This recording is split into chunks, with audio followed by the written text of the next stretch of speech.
Okay, so last week I got fired from my job as a commercial electrician. I've been an electrician for this contractor for going on 8 years, ever since I started in the trade. And months ago I opened up my own company on the side doing residential work as to make sure that it didn't step on anybody's toes. But last week I got called into the office, talked to the owners, and they decided to let me go because it was a conflict of interest for them. And so doing full send on my own thing. So I figured what better time to start trying to do a YouTube channel and stuff than right now, kind of showing what it's like to start your own company, trying to get it off the ground, learning all the marketing stuff. I have a little bit of background in marketing because I'm also a real estate agent, been doing that for a couple of years. So I kind of have had my got my feet wet with marketing, stuff like that. But really going full send on my own company, doing my own thing. I'm trying to get it off the ground, make sure that one, it's sustainable for me, but also I want to grow the company and make it kind of a much bigger thing than just a one-man show.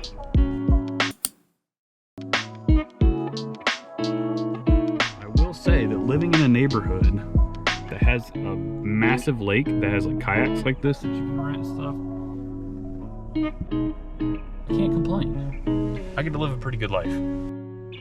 So I apologize. I don't do a lot of editing and videos and stuff like that. So I'm going to try to do my best to make a YouTube channel that shows what it's like starting a company and getting it rolling. And hopefully it's not boring as crap, and that my editing skills don't run everybody off.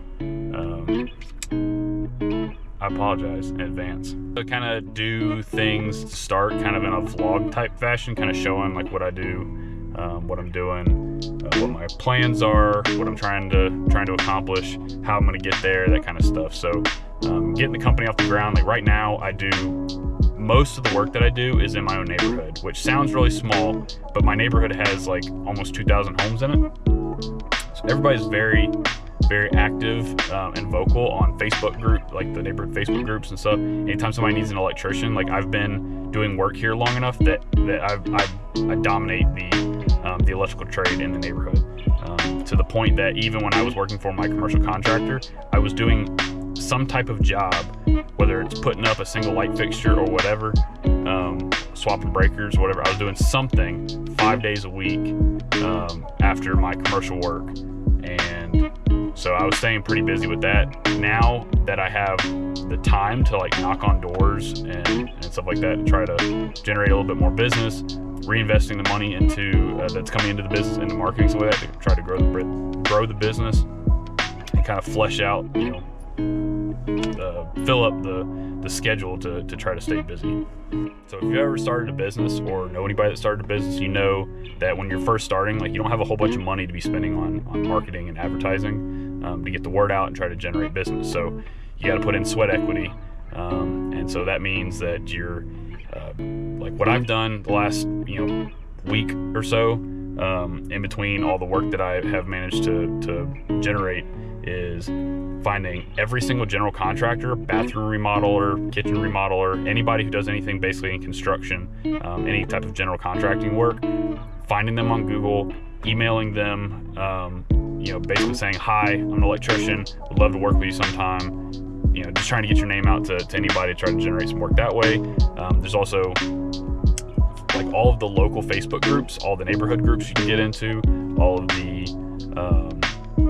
local community groups like the city and town groups, all the buy-sell trade groups, getting into all of those, keeping an eye out for anybody who's asking for an electrician, and also posting, like taking pictures and videos of my work, like putting up the TikToks that my company has posted videos of our work, pictures and stuff like that, with like a script, kind of just saying like, this is my company, this is what we do, yada yada, just trying to generate work that way.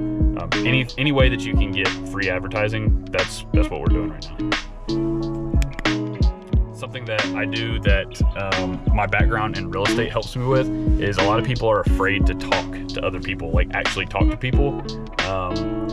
When I was in real estate, like hitting real estate the hardest, I wasn't super successful. I did okay, and I still am an agent, so I do okay. But when I was trying to generate business, I was not afraid to call people and actually talk to people. And most of the time, people don't want to talk to you. They want you to fly a kite, leave them alone, don't bother them. But it makes you have a thick skin to where it doesn't bother you to talk to people.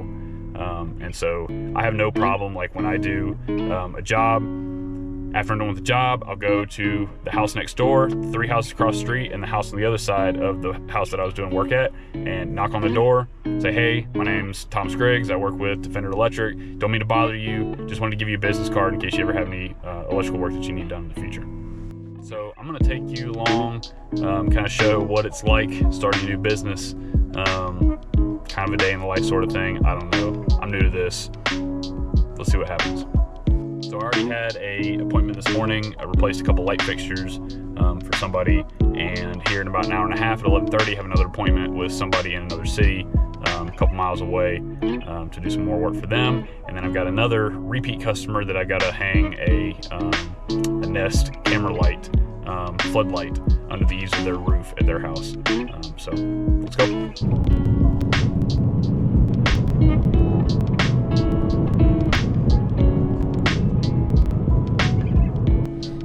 Finished up with the second customer of the day and closing out their ticket.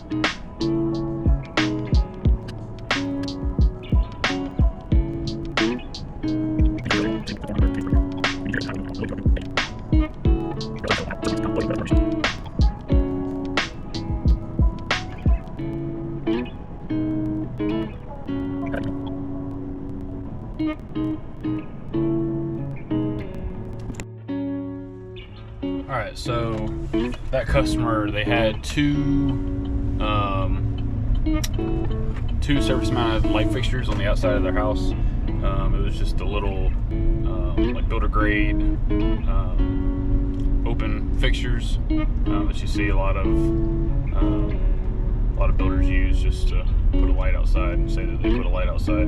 Replaced those and had a ceiling fan that they wanted installed, and the lamps they wanted to put in that they had gotten were not dimmable, and so the fixture or the switches that were existing there was a speed select, like a Lutron speed selector fan switch, and a dimmer switch with a mechanical slide.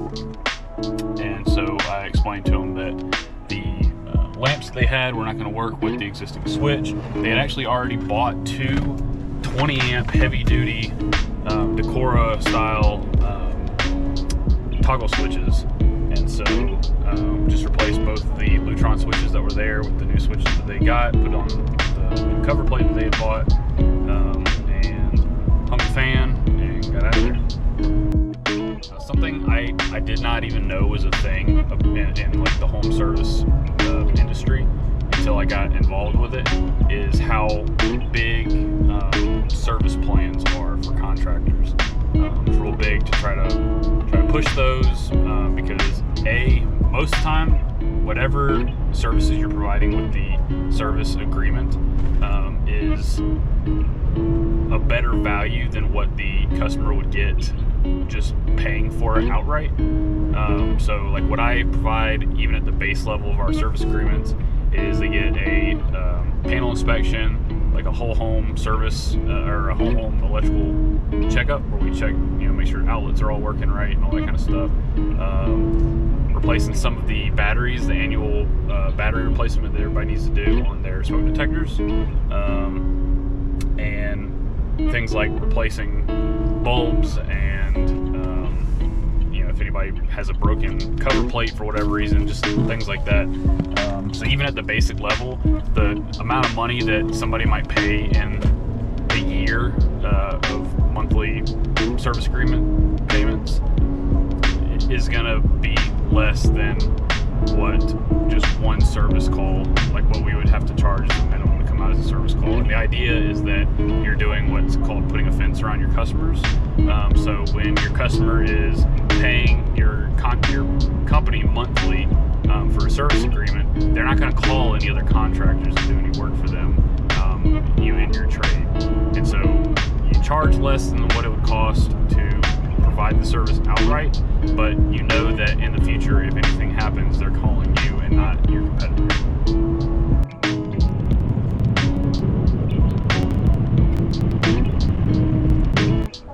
So that's a wrap on the work day.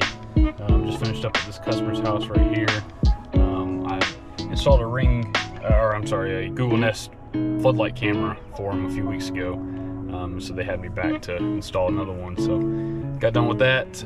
Got the contact information for a contractor in the area that really needs an electrician from the customer, because they had this contractor out before and the person had complained that their electrician was super unreliable, didn't do good work, stuff like that. So she gave me his contact information so I can get in touch with him, and hopefully something comes of it.